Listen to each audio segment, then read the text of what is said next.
Assalamualaikum warahmatullahi wabarakatuh. Apa kabar anak-anakku semuanya? Ya, alhamdulillah luar biasa. Yes. Ya, alhamdulillah hari ini kita bertemu kembali ya. Semoga semuanya dalam keadaan sehat ya dan tetap semangat untuk menuntut ilmu. Hari ini kita belajar tema 8 tentang sahabat lingkungan kita ya. Tentang siklus air dan dampaknya. Tentu kamu masih ingat ya pembelajaran yang kemarin tentang kegunaan air ya, yaitu manusia kita ya itu memerlukan air bagi kehidupan sehari-hari ya. Untuk apa? Ada yang masih ingat? Untuk apa kegunaan air bagi manusia? Iya, betul. Ya. Manusia menggunakan air sebagai kebutuhan pokok ya. Untuk minum ya, untuk memasak, untuk mencuci ya. Terus juga untuk pembangkit listrik tenaga air ya.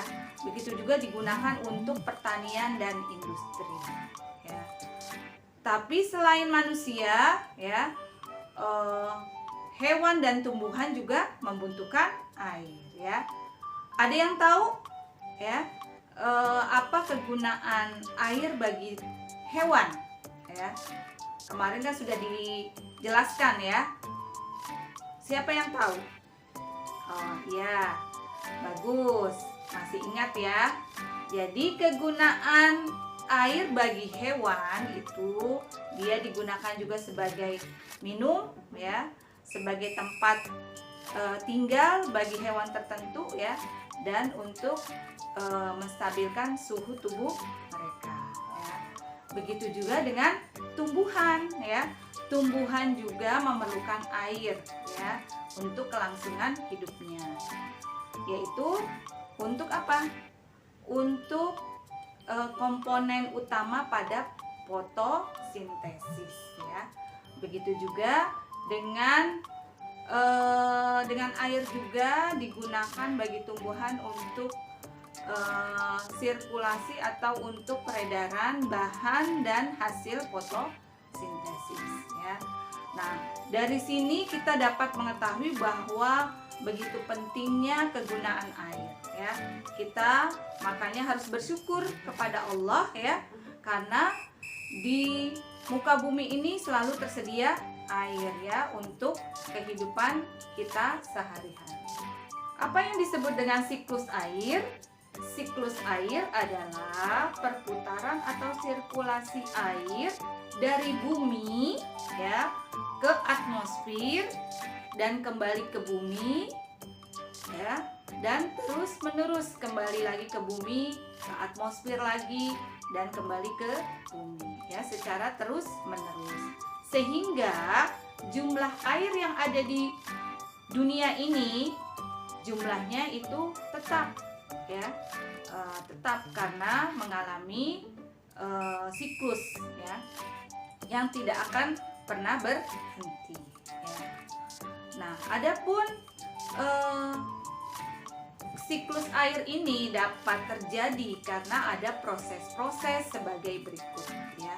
Yang pertama itu adalah evaporasi.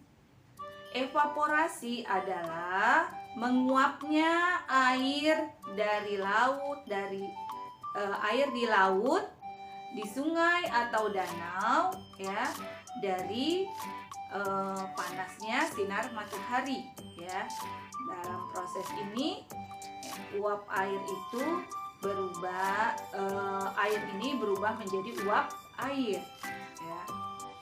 Ada juga yang kedua itu adalah proses transpirasi. Transpirasi adalah menguapnya air yang ada di dalam tumbuhan ya.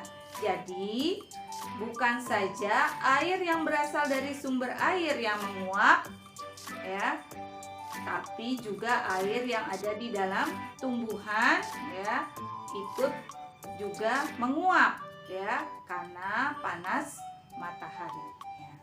Dan ketiga itu adalah proses kondensasi, di mana terjadi perubahan uap air menjadi embun.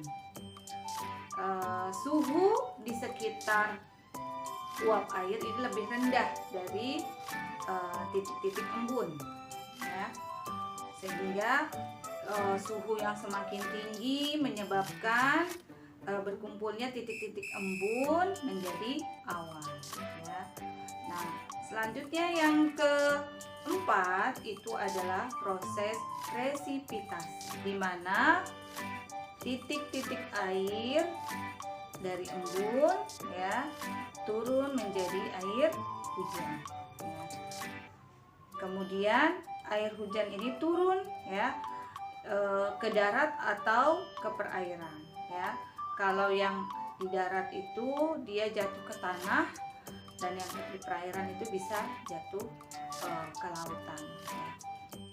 Yang kelima adalah proses infiltrasi, di mana air hujan yang turun ke tanah dia akan meresap ya, dan di dalam air tanah sebagian air ini akan mengalir ke sungai atau danau, dan sebagian lagi menuju penyaringan air tanah.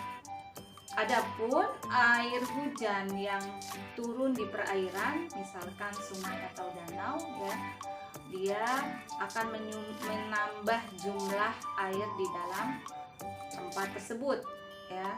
Tapi sebagian air sungai ini akan mengalir ke laut, dan sebagian lagi akan menguap ya menjadi uap air bersama uap air yang berasal dari laut atau dari tumbuhan, dan berubah menjadi awan. Nah, selanjutnya seperti itu terus-menerus terjadinya siklus air ya. Nah, dari sini kita dapat menyimpulkan ya penjelasan tadi tentang siklus air, bahwa jumlah air yang ada di muka bumi ini dia jumlahnya tetap karena terjadinya siklus air ya. Yang berubah hanya wujudnya dan tempat bentuknya ya. Mungkin sampai sini saja uraian tentang siklus air. Semoga kamu dapat memahami semua ya. Kurang lebihnya mohon maaf. Wabillahi taufiq wal hidayah. Wassalamualaikum warahmatullahi wabarakatuh. Tetap semangat.